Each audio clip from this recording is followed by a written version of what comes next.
and I'd like to welcome everyone to the October session and the final presentation of the Create HDR series for this year. And as you know, each month this year we've gathered on a Thursday afternoon as researchers who share a really keen interest in arts-informed inquiry. And I think these sessions have really offered us an opportunity to engage and learn from experts in the field. And we're truly fortunate to have colleagues who've been both generous with their time and so eager to share their expertise with us. And this year's final session promises to be as enriching and as engaging as the rest of them. So my name's Sue Olovich, and I'm a research student at the University of Sydney. And one of my lovely roles this year has been to curate the HDR sessions for the Create Centre. And it's a real pleasure to be introducing the session today. So I'd like to begin by acknowledging the traditional custodians of the land upon which I work and learn today. I'm on the land of the Darawal people and pay my respects to elders past, present and emerging, and recognise their continuing connection to land, water and culture. And I extend that respect to Aboriginal and Torres Strait Islander colleagues who are with us today. And I'd also like to express my deep respect and support for the Week of Silence, a significant time for First Nations people to mourn the result of the referendum and contemplate its profound implications. And I acknowledge that this land was never ceded and it was and always will be Aboriginal land. And I encourage you to introduce yourselves in the chat, and you might like to acknowledge the land upon which you're joining us from today as well. So just a reminder that we record each of our sessions and they're made available on the YouTube channel through the Create Centre after in a couple of days' time. So it's an absolute pleasure to introduce Thomas De Angelis. Thomas is a playwright whose work for the stage is extensive and varied. He's the artistic director of BBT, a theatre company that produces original Australian work for the stage. And I'll place the extensive list of Thomas's works in the chat after the introduction so that you can experience the beautiful scope and diversity of his talent. So after graduating with a bachelor's degree in arts and law, Thomas attended NIDA, which is the National Institute of Dramatic Art, in 2015 to study a Master of Fine Arts in Writing for Performance. And in 2017, Thomas was awarded the Australian Theatre for Young People Rebel Wilson Scholarship and developed Come On, the Leighton Hewitt musical as part of his residency. And Thomas is the co-creator and dramaturge for an original site-specific opera, Chamber Pot Opera, which toured to the Adelaide Fringe Festival in 2017 and then internationally to the Edinburgh Fringe Festival. In 2018, Chamber Pot Opera toured to St. Petersburg in Russia as part of the International Summer Festival of the Arts. And in 2019, Chamber Pot Opera completed its last ever production in the Playhouse Ladies' Bathroom at the Sydney Opera House. Now, Thomas's theatre company, BBT, also runs a bushfire recovery theatre program on the south coast of New South Wales called Regrowth. And since 2022, Thomas has been a senior lecturer and course leader of the common subjects of NIDA at NIDA. Thomas is a research associate of the Create Centre at the University of Sydney and is currently completing his PhD in site-specific theatre. And it's his research experience with the site-specific theatre on the south coast of New South Wales that he's going to share with us this afternoon. Thomas, you seem too young to have such a list of things that you've done, but it's an absolute pleasure to be introducing you today and a really warm welcome to you. And thank you so much for coming along to present for us. So I'll throw over to you. Thank you very much, Sue. So I'm just going to share my screen and just let me know if that's not showing up. Perfect. So, great, wonderful. So I'm joining from Gadigal country this afternoon, and the focus of this research is on the Regrowth project, which was a series of applied site-specific theatre workshops that took place in the Yuin Nation, or the what's sort of understood as the far south coast of New South Wales. It's a great privilege to be able to work and tell stories on these lands, and I'd like to acknowledge that the lands always were and always will be Aboriginal land. So this is what my presentation is going to cover today. I'm going to give sort of a brief project background on the Regrowth project, and then I'm going to just touch on a couple of leading lights from the literature that have kind of been informative to the research thus far. And then I'll be just looking at a few kind of interesting interim data points from the semi-structured interviews that I conducted over the last couple of years. And I won't be going into too much detail around the kind of participant observation that took place during the workshops. I'm just going to be focusing on the semi-structured interviews, and at the end there'll be time for some questions. So feel free to sort of put them in the chat, and we'll talk about them at the end. So like Sue was saying, this research emerges out of my practice as a teacher artist and a theatre practitioner, but also there were sort of three specific themes of inquiry for this research project. And the first was obviously regrowth as a model of site-specific theatre, of applied site-specific theatre. And the second focus of the research is the participant experience of regrowth. And then thirdly, something that my PhD is going to focus on, but this presentation won't, is my practice as a teacher artist in the process of facilitating the workshops. So just like Chamber Pot Opera and an upcoming production that BBT, my theatre company, is doing, both of these productions are site-specific pieces of site-specific theatre. The regrowth workshops were designed to be site-specific, and that is a really important part of this research, and one of the things that I'm kind of looking deeply at. So regrowth was essentially a series of drama skills workshops for young people, culminating in public performances for the communities of the south coast of New South Wales. For the purposes of this research, the area included in the south coast of New South Wales extends from Bateman's Bay at the northernmost point to Eden at the southernmost point.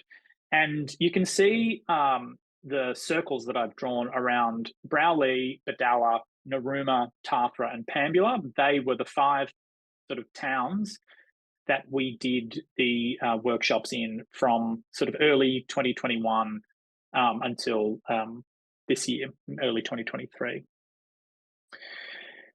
Many of the towns, localities, suburbs, and regions of the South Coast are within close proximity to the beach and national parks. And in late 2019 and early 2020, the South Coast of New South Wales was badly affected by what came to be known as the Black Summer bushfires, during which 26 lives were lost, 2,448 homes were destroyed, and 5.5 million hectares of land was burnt. So you can see just on that image there the extent to which the country burnt in 2019, 2020.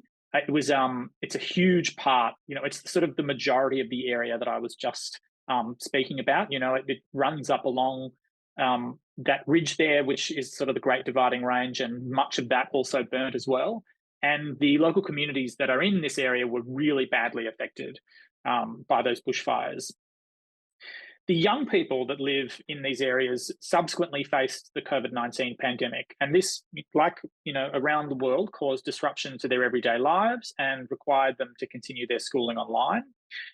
It also prevented, in my view, the ability for the young people in the community at large to process what had happened during the bushfires, because the focus, the kind of global focus, shifted from I suppose, the bushfires that had happened to the emerging global pandemic.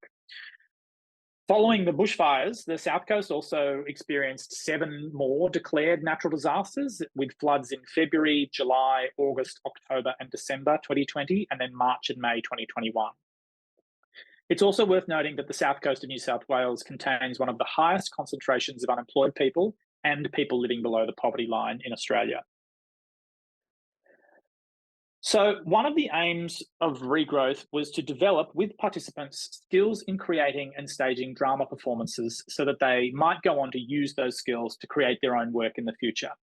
And Augusto Boal, who is one of the leading lights I'll be touching upon today, said that all the truly revolutionary theatrical groups should transfer to the people the means of production in the theatre so that the people themselves may utilize them. And so because my company had developed some skills in the creation of site-specific theatre, we wanted to take those skills to the South Coast as we felt that there was a clear need for the application of them following the bushfires.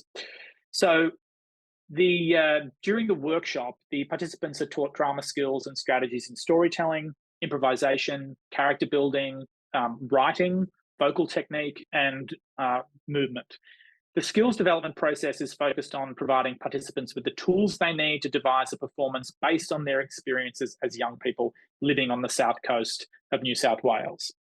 It goes for 6 days, and there are 3 major activities. It's the learning the new skills, devising a play, and then performing that devised play for and in their community.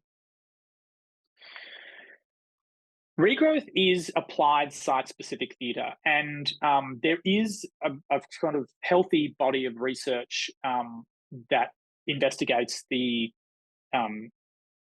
nature of applied site-specific theatre, and it's obviously kind of a close cousin to applied theatre. And there's an extent to which applied theatre, in the kind of academic sense, often occurs in places, and in sites that are found. It's rare for the kind of applied theatre that I've been exploring through this research to be performed, exclusively in, theatres or opera houses or purpose-built spaces for the staging of theatrical work. Like, more often than not, applied theatre takes place in classrooms or community halls. The thing that makes this version of applied theatre site-specific is that, and this is the critical component of what we were trying to do on the South Coast, is that the people involved in the work and the specific place that they are from form the bedrock of the performance that's eventually created. Regrowth is applied site-specific theatre made by the community. And it's often made about their community. So I won't go too much further into the content of the show that we created, or the shows we created, or the workshop itself, and that's mainly in the interests of time. But all you kind of really need to know is that the workshop resembles a drama and theatre making workshop that I'm sure many of the people in this Zoom meeting would have either participated in or facilitated or designed. And I'd really like to foreground the fact that the workshop itself did not involve any revolutionary approaches to drama or theatre making. Like, really, the only unique aspect of our approach in Regrowth was using the participants' lived experiences of living on the South Coast as the main source of the show material. This is an example of a scene from one of the shows that was created during a Regrowth workshop. And one of the kind of key outcomes of Regrowth is for the participants to engage in activities that allow them to creatively reimagine the world in which they live. So the scene you're seeing is a scene set at Apex Park, which is a public park in the town of Moruya on the South Coast. And these are 3 characters that were based on local community personalities. Participants of Regrowth are given time to reflect on their lived experience throughout the workshop and then consider the site that they occupy and its significance in relation to their individual experience as a young person. It can also they can also choose to sort of reflect on the significance of the site in relation to the town or the region that they're in. Participants in Regrowth workshops, they sort of ranged in age from around 11 years to 17 years, 17 years old. And the participants lived in either the Bega Valley Shire or the Eurobodalla Shire. And all of the data that was collected for this research was collected at the Pambula Regrowth, which was the southernmost workshop that we did. Pambula is a very small town close to Merimbula, and just north of Eden, which is sort of the last major township before the Victorian border. So I just wanted to touch on a couple of leading lights in terms of the literature, because I thought that was important just to frame this discussion. So to define applied site-specific theatre, I've I've had reference to Prentke and Preston's broad definition of applied theatre as a form of theatre that takes participants and audiences beyond the scope of conventional mainstream theatre into the realm of a theatre that is responsive to ordinary people and their stories, local settings, and priorities, which I think works really neatly with what we were trying to do with Regrowth. And due to Regrowth functioning as an arts program and not an arts intervention, the workshop was designed to provide avenues for expression of personal experience and the learning of new drama skills that have multiple applications. So while it might be sort of commonplace for applied theatre to be performed in non-conventional spaces, the material generated for performance throughout the Regrowth workshops was directly related to the location in which the workshops occur.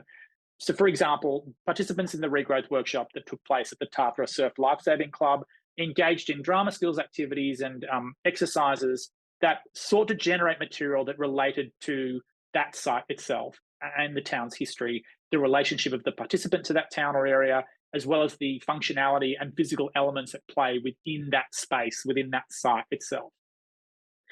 The stories that emerge out of the material generated through Regrowth workshops allow participants to engage not only with their own past experiences, but also their specific relationship to the site, and to do so under the cloak of character and make-believe. And I'm going to talk a little bit about that a little bit later in this presentation. Site-specific can be a little bit elusive to define, particularly in relation to what Kay observes, which is precisely in the uncertainties over the borders and limits of work and site. The term site specificity has itself become a bit of a site of struggle, Kwon said, and that was way back in 1997, given that key elements of the applied art form have now become linguistically interchangeable, and since various models for creating applied site-specific theatre emphasize different elements and objectives. There was a theatre company based in the UK that really only stopped working. They started in the late 60s and finished, sort of wrapped up and wound up the company in sort of the early 2000s. And that company was called Welfare State International.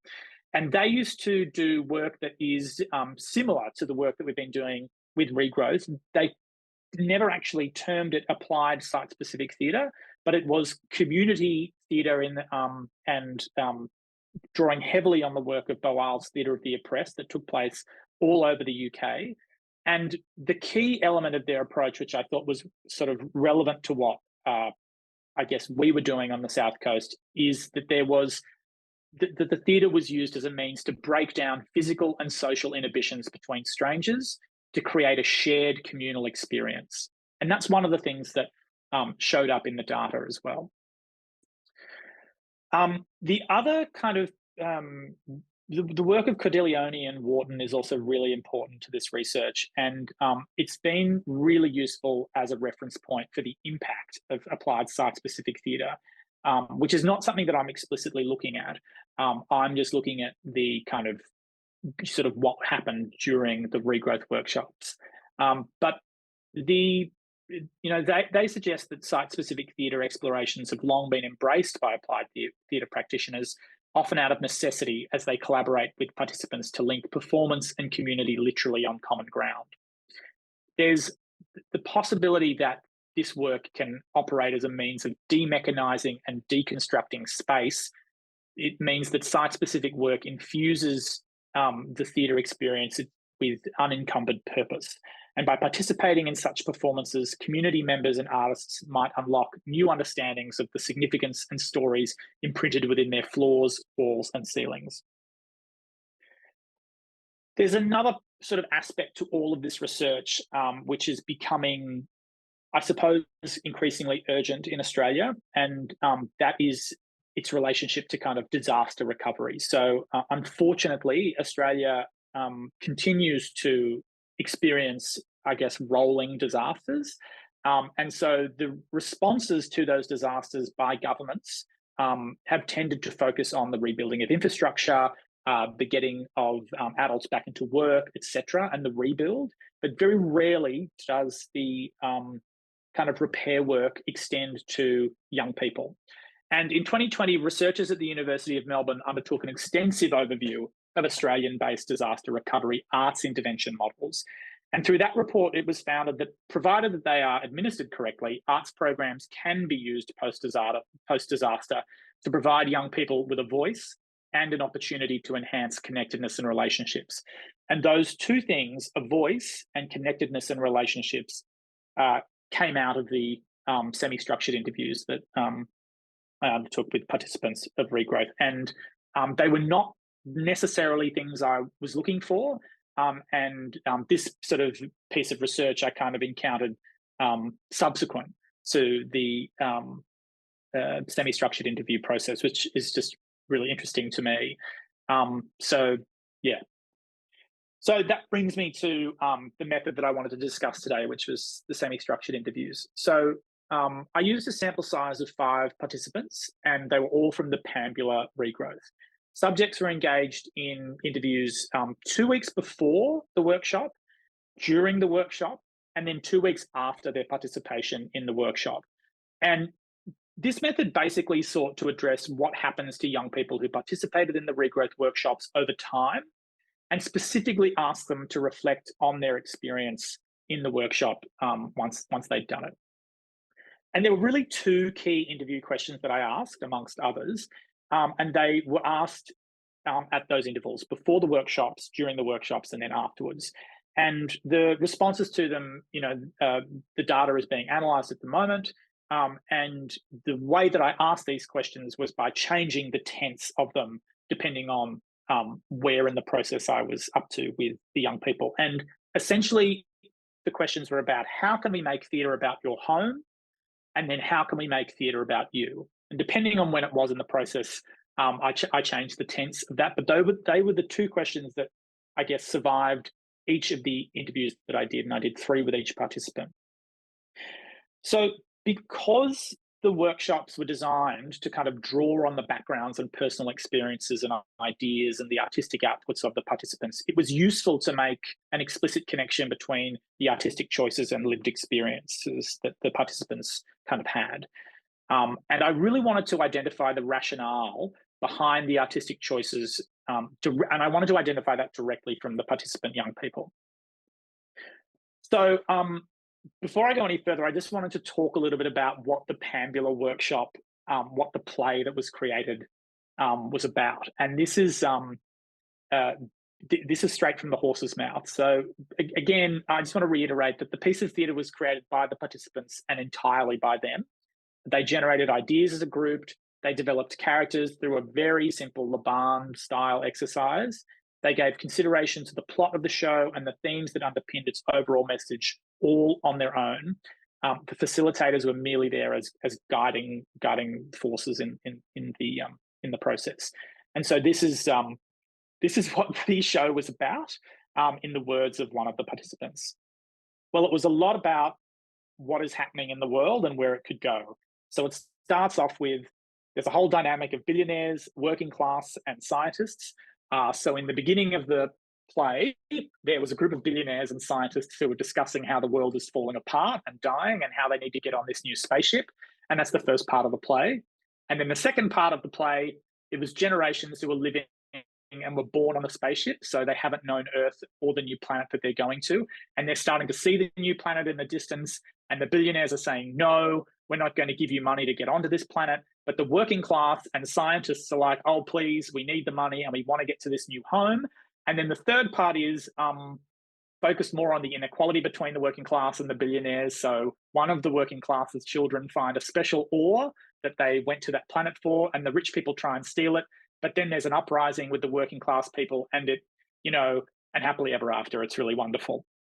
And I just wanted to give you that verbatim, because I really want to emphasize the extent to which this theatrical work is developed by the young people, and their understanding of it is, although that they are the words, it's from the mouths of babes, their understanding of it is succinct.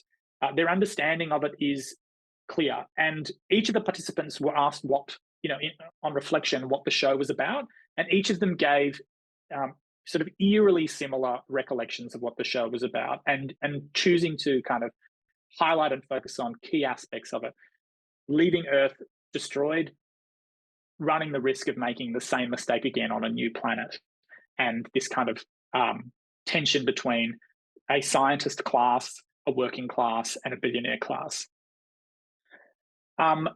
So the show began with a brief sort of abstract physical dance that was futuristic and done to the song Harder, Better, Faster, Stronger by Daft Punk. And we then played this video to set the scene and function as a kind of prologue to the show. And this was decided by the participants and designed to look like the opening of the 1984 David Lynch film Dune, which the participants had encountered after doing some really basic research about sci-fi tropes. And so with apologies to David Lynch, here is the intro to the Pambula Regrowth show.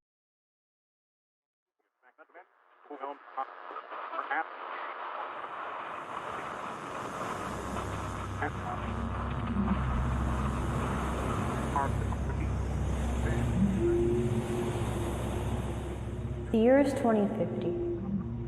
We live in a world torn apart by corruption, inequality, and a terrifying climate. Our struggle against the foretold climate disaster has failed, and now the people of Earth are descending into madness. Now, a plan must be hatched to save our people from certain doom.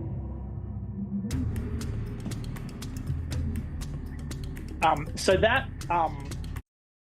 monologue was written by that participant, and that was written during sort of the writing exercise part of the workshop process. And there were two more of those kind of direct-to-camera prologues that took place throughout the show. But I just wanted to give you sort of a taste of the, I guess, dystopian nature of the show. So, semi-structured interviews. So the subjects for the interviews were obviously drawn from the participants of the workshop, but I only wanted to interview 5 participants, and fortunately that's exactly how many people volunteered to be interviewed.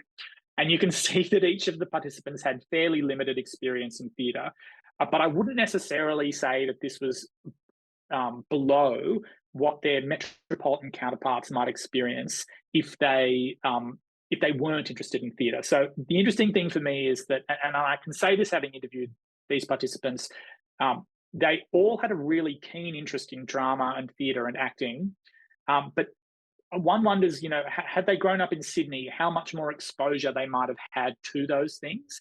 So one of the reasons for their limited experience in theatre is simply due to the fact that there are fewer opportunities for arts-based participation on the South Coast. For example, during the course of our work, we spent some time publicising the workshops in local high schools to sort of spread the word that they were going to be happening in the school holidays. And we went and did a sort of mini workshop at Narooma High School, where we were told by the current Year 11 drama class that none of them were going to continue drama into their HSC because the drama teacher was retiring at the end of the year. And Narooma High still hasn't replaced their drama teacher. So this kind of really neatly encapsulates the challenge of getting access to kind of arts-rich experiences on the South Coast. And in addition to that, the availability of kind of adequate theatre infrastructure is extremely limited on the South Coast. And so the distances for young people to travel, particularly when they don't drive, makes access to the arts even more difficult. And so again, I wonder if they had grown up in Sydney, would they have been going to workshops at ATYP or NIDA or places like that that are just much more accessible to them? This is a word cloud that's made up from all of the raw transcript data that I collected throughout the interview process. And I don't really know what it means yet, or if it means anything at all, but I liked it and I wanted to share it. Suffice to say, the 5 participants that I interviewed were eager to know when the next Regrowth workshop was, and all of them reported that they'd never done anything like what we were doing before. And that's not meant to be a humble brag or an attempt to blow my own horn. It's actually just a reminder that this relatively simple extracurricular activity, for which there would be countless opportunities in Sydney, Canberra, or Melbourne, is extremely rare on the South Coast. So to give you an insight into how the data looks when it's collated to reflect the responses to the key question of how can we make theatre about you, here are the 3 responses from the same interview subject. So the question changed in tense depending on when it was asked, and I wanted to share this particular subject's responses because I think it shows the change in attitude to the question really neatly. So before the workshop, participant was asked, how would we make theatre about you? And they said, that would be hard. It'd be sad, definitely. But I mean, that's okay. I mean, Shakespeare wrote a lot of tragedies. I'm really not sure. I reckon you'll probably see a lot of emerging. A lot of time people put themselves into a box so that they can fit in with everyone else. But with drama, you can be who you are, whether or not that is another character, and you're just presenting it as who you really want to be. I reckon that's pretty cool. And this was their response during the workshops. It would have been sort of Wednesday night or Thursday evening when I interviewed them. How are we making theatre about you? And the response was, I'm not sure, because I'm not me. I'm a character. I personally enjoy making shows and being part of shows that don't have really to do, because I like thinking about other worlds and other characters and who else. How far can I stretch my ability to be so different from what I actually am? I think that's pretty fun. So no, I never really necessarily thought about making a character or making a show about me or my life necessarily. And then the question I asked, sort of in hindsight or on reflection, how did we make theatre about you? Well, the play was about what would happen if we kept on the kind of where we're going and like not helping the climate. And well, it's definitely very relevant to my generation because the older generations will eventually die. Unfortunately, that's life. And we'll still be here trying to fix what's left. So I think it's kind of relevant to me and my generation that we need to help, I guess. And so already what I have taken away from these responses is that we can kind of see that the participants keenly aware of the role that they are playing within the ensemble and the tension that exists with playing a character unlike themselves, but still creating a show that is kind of about them. And I want to focus on the bits that are highlighted here. So we can see that this participant is grappling with the possibilities and opportunities that theatre making affords someone by giving them the opportunity to represent themselves or themes or ideas that are important to them through the protective veil of character. In fact, this participant is preoccupied with the idea of stretching themselves to become something very different to who they really are. The character they played was essentially a villain, a billionaire alive in the late 2040s, refusing to try and save Earth and committed instead to building a spaceship to flee to a different undamaged planet. And what I love about this little example is that the participant considers the possibility of wanting to be someone pre-workshop, trying to see how different they can become from themselves during the workshop. And on reflection, roughly 2 weeks after the workshop, acknowledges the kind of metaphorical or analogous opportunity that arises from creating a character that has been taken to an almost absurd level, and how representing that character can make a relevant or important point about their generation. So essentially, they provided the answer to how we can create theatre about you by describing a process of creating theatre about their predictions for the future. The young people that participated in the Regrowth workshop were in general concerned, and specifically speaking, they were still traumatised by the Black Summer bushfires. The sense of fear that engulfed the community was evident in the sense of chaos and horror that framed the opening scenes of the show. But rather than recreate the experience of the bushfires and with some guidance by the facilitators, the participants chose to conceive of a world not that far into the future, where the consequences of, and these are their words, unlimited emissions had resulted in a mass exodus from Earth. These are not young people who are unprepared to engage with difficult or uncomfortable truths about who they are or the lives they lead. And so they're keenly aware of the kind of existential threat posed by climate change. And without prompting or direction, they created a play that dealt with the exploitation of the working class, environmental catastrophe, and the abandonment of one's home because the natural world was destroying it. And I think it's highlighted in those sections that I've drawn out there. You know, what would it be like to create theatre about me? Well, it would be really hard. And I like thinking about other worlds and other characters. What would happen if we kept on not helping the environment, not helping the climate? There's a kind of wrestle that's going on here with this participant with sort of escapism and fantasy and science fiction, and then the kind of ever sort of present urgency of the real world. I really want to just also give a kind of shout out to Peter O'Connor's work, who did some post-disaster applied theatre with people after the Christchurch, young people in particular, after the Christchurch earthquakes, and is a leading light of applied theatre in general. And, you know, I kind of just wanted to emphasize the fact that we don't, during the Regrowth workshops, we don't try and find this material in the participants. They generate it themselves. Regrowth aims to work from a strengths-based model rather than a deficit model. So we work with the skills and strengths that the participants already have and try to strengthen them further. Regrowth is not about educating young people or conveying any kind of message to them.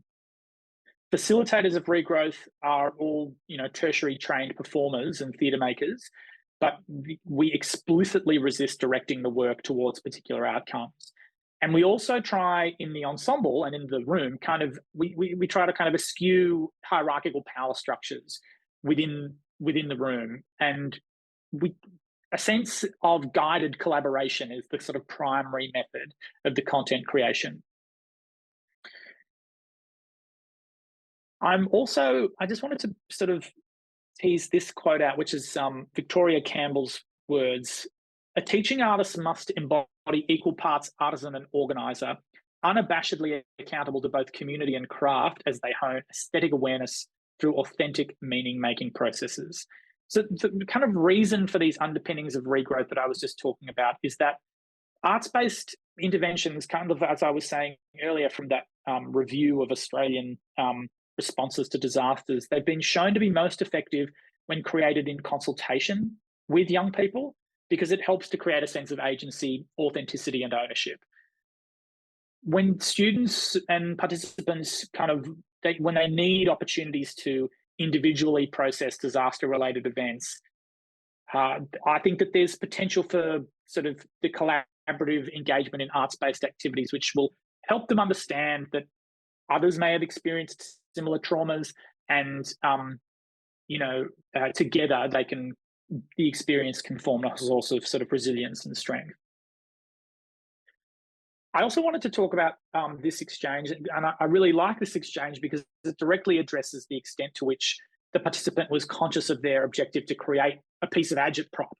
And I should say that every participant who was interviewed was keenly aware of the potential impact that the work they created was having on the audience that came and saw it on the Saturday night.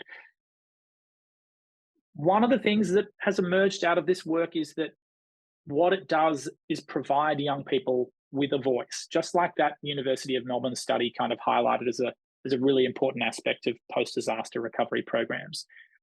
The participant was able to create something with an ensemble of other young people and have their community attend and witness their collectively created piece of theatre that was explicitly about climate change, the perils of our future, and the danger of not altering our current approach to environmental management.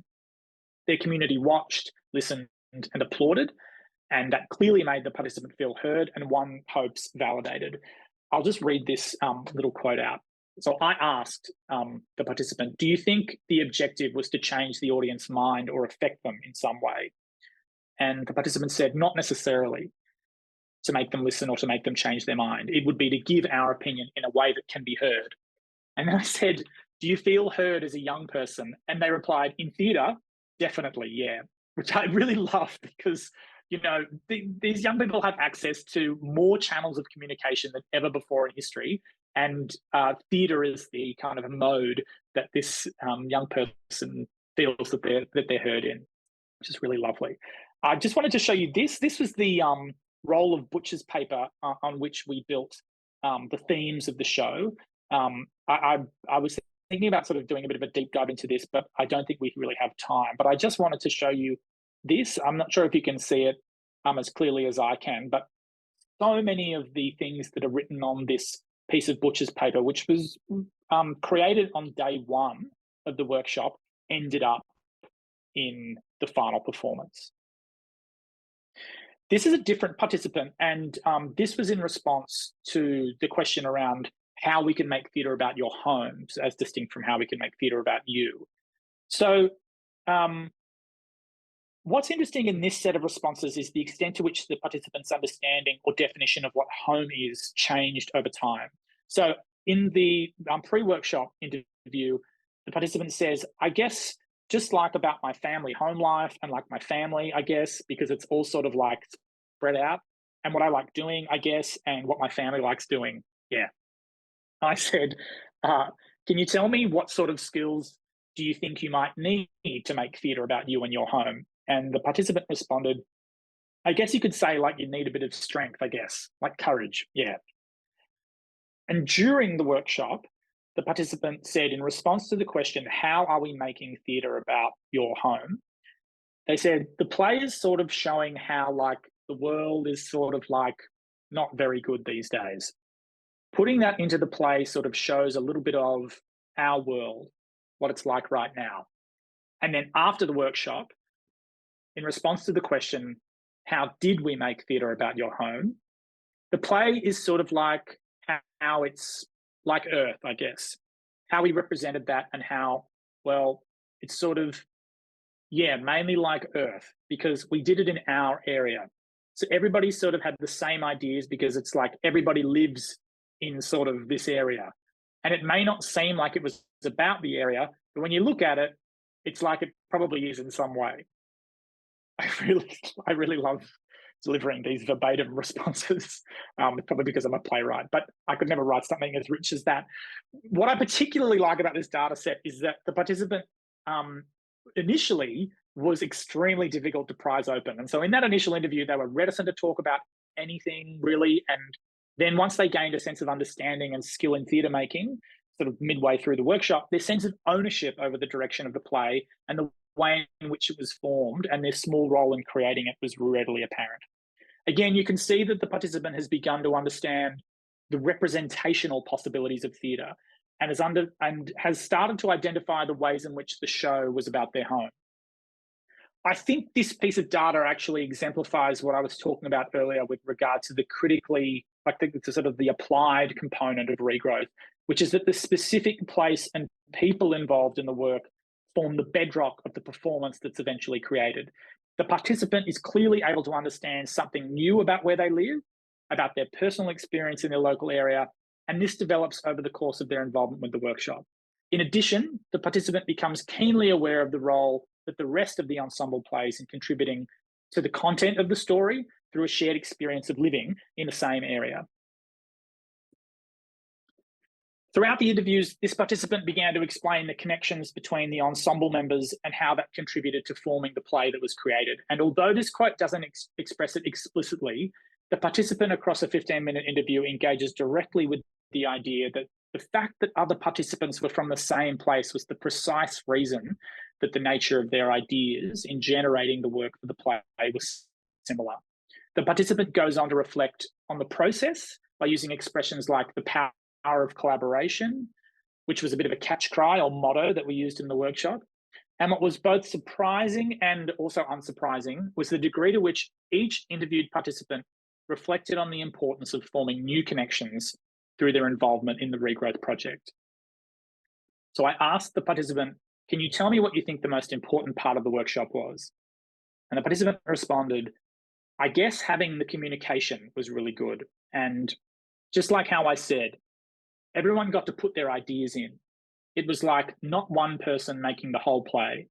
Everyone had their own ideas, and a lot of people's ideas were like similar. And it worked really well to make the play because everyone had similar ideas and similar mindsets towards it, which was really good.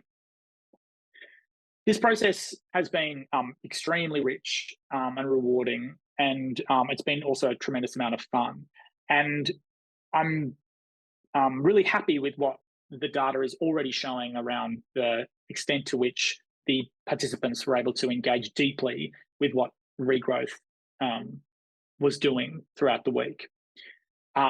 That's really the end of what I wanted to kind of explore in the data. I realize it's a fairly shallow dive, but I didn't want to give you my, I didn't want to bore you with, much more than this, but, it's been a really wonderful experience. And I just really wanted to thank the people that are featured in this photo, my supervisors, Dr. Alison Grover Grady and Professor Michael Anderson, and also Professor Emerita Robin Ewing, who has been a constant source of support and a very excellent critical friend along this process. So that's us standing outside Pandula Town Hall, where we did the most recent Regrowth workshop. And that's all that I wanted to share, and I'd be happy to take some questions. Oh, Thomas, thank you so much for sharing what has been such an interesting and outstanding research project. There's already comments and questions in the chat, so why don't we throw to Terry? Welcome, Terry. It's lovely to see you joining us from Cape Town for not too much longer, I know. Do you want to unmute, Terry, and ask your lovely question? Hello, everyone. Thank you so much. I work in applied theatre. That was so fascinating and so interesting and so rich. I just wanted to know, and forgive me if you said it right in the beginning, I raced in because it's morning on my side of the world. How were the participants selected?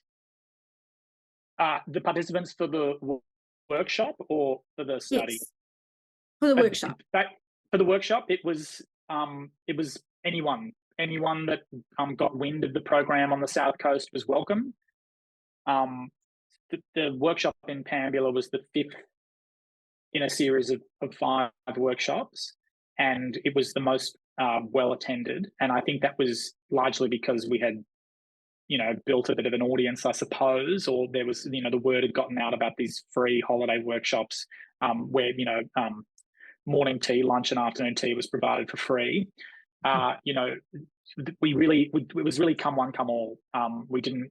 Everybody that applied got in, and there was no audition process or anything like that. And so, and I think there were about 25 participants in the final workshop, which was our largest number. Sure. And did you sort of reach out to schools to raise awareness about it? To publicize it, we contacted local schools, and we'd go and kind of do what we called come try workshops. They were like, you would recognize it instantly as just drama games that, and character building exercises. And we would then, we'd work with the young people in their classrooms and just say, like, we're doing this thing in the school holidays. It's free. Here's a flyer. We also went to things like, the Moruya show, and just had a little tent there, and we're doing like little drama games in the extremely hot weather. But something that I didn't mention was that this program, we partnered with a local community services organisation based in Moruya, which is sort of at the northern end of the South Coast, and that organisation is called the Family Place. And they obviously had, deep local connections to their immediate area. But in terms of kind of spruiking, they'd never done anything like this before. They really work more in a kind of crisis capacity with families. But they were our connection to the area. And one of the facilitators is from the South Coast as well. That was kind of how we generated hype, I guess, around the workshops, by just going into schools and spruiking it. Oh, it's so amazing. Thank you so much. You're welcome. I'm also excited like you are as well, Terry. And I think you can feel the vibe in the room, from all across here. It's really exciting, Thomas. And I feel like it's a real testimony to you and all the work that Create does. Is whenever I get engaged in Create work, I feel this combination of like, it really touches me. Like, it makes me want to cry reading those words, the young people, because I think that it touches me so deeply, and you can see the transformation happening there, and it's very felt. It's not just in my brain, but it's also in my heart and my body. So thank you. This is like really exciting, and of course, super important work. And unfortunately, I don't think you're going to be out of work if you keep on doing this work, because there's going to be a lot more of it to go. I guess my question, I work in suicide prevention, and so I do theatre around suicide prevention. And so that makes me think, in the work that I've done before, I've been very reluctant to touch on the actual trauma of what brings us here today. And so the trauma that I've worked on in the past is around rape and around eating disorders and around racism. And now I'm touching more really directly on suicidal crisis, and actually role-playing different scenarios. So I've been reticent in my work to step too deeply into the trauma because we always, you use a strength-based approach the same as me. I guess I'm wondering now, what is the next step? And this is always the question, is what now? Got all these people, and these young people, they're like, I've got a voice now and I'm being heard, only on the stage, but hey, I'm being heard. So I'm wondering now what's next with that voice that these people have. Are you going to be doing any more work with them? Do you have any ideas about, in an ideal world, if I had all the money, all the capacity, I would do this? Look, I think, the short answer to that is we'd like to continue to do the workshops in this form, in this sort of format, with the kind of week-long intensive leading to a show at the end of the week. Those, I would really like to kind of keep investing in the ensembles that are being created on the South Coast. And we had some return young people, so like people that had come to, say, one of the initial workshops and then show up at a later one. And they had improved in just like really simple ways, like facing the audience and using their upstage arm and standard kind of vocal resonance stuff. Like really, and this is the thing, like these are not higher order skills to teach or to learn. They're very, very accessible. There just isn't, I guess, the avenues to kind of learn or impart them on the South Coast, and that's in part because it's a difficult place to live. It's beset by multiple deprivations. There's a housing crisis. Most of the young people, once they turn 18, they go and study in a metropolitan centre. I think that's what makes there are underlying reasons why this work is unusual down there or rare down there. But what we kind of hope is that the skills to make theatre anywhere, so to speak, and in just like community halls that most of the time are just empty and nothing's really going on in them, and they're beautiful halls, like old memorial halls and beautiful old town halls that every town has. We kind of hope that the young people, what I would really love, what would make me feel really good, I suppose, would be if the young people just did it on their own, did it without facilitators, because there's, again, like it's not, making theatre is not a particularly, it's difficult to kind of put it on at a theatre in Sydney in the independent sector, but it's not that difficult to put it on, in your backyard or, in the lounge room or in a community space or at a fringe festival. And that's how I started out as a theatre maker as well, and I think that these young people have really fun and clever ideas about, that they can use to make theatre, and we are merely giving them kind of a platform to share those ideas on, and setting up lights and teaching them some dance moves. I don't do that. That's well outside my skill set. But somebody teaches them some dance moves. And yeah, if we had unlimited amounts of money, we would run these school holiday workshops every holidays. And it's not really about creating a community of young people that will eventually go to NIDA or go to Hollywood. I think it's just about letting them flex this muscle. And we once were down in I think we were in Narooma at the Narooma workshop, and then I said it subsequently at every performance thereafter. I quoted Robin Ewing, who once said at the sort of beginning of a presentation or a speech that I was at, that the arts are our democratic right and access to the arts are our democratic right. And I said that sort of in a kind of moment of like, I don't know, bizarre sort of inspiration. And these people cheered, like these people just were like, yeah, you're damn right, it's our democratic right. And like, where is it? Like, why isn't it down here? And, so I think people are up for it. People are really keen to see their young people flex these muscles, have heaps of fun, build in a really safe and empowering way, and be entertained.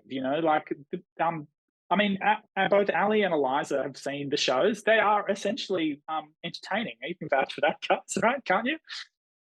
Yeah, they're both nodding. Ali might have had a question for you.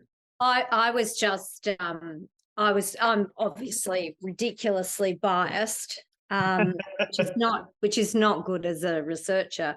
But to the point about the community, I think, you know, to the whole funds of knowledge approach, the students brought with them what they knew about their communities, their experiences, and they were able to engage, you know, in a very embodied way. It was, I mean, you were saying a minute ago, Aurora, on the chat, that it makes you want to cry. Well, you should have been down there with me, because no, we had the grandmother. Do you remember, Thomas, who came, and it was freezing cold, freezing.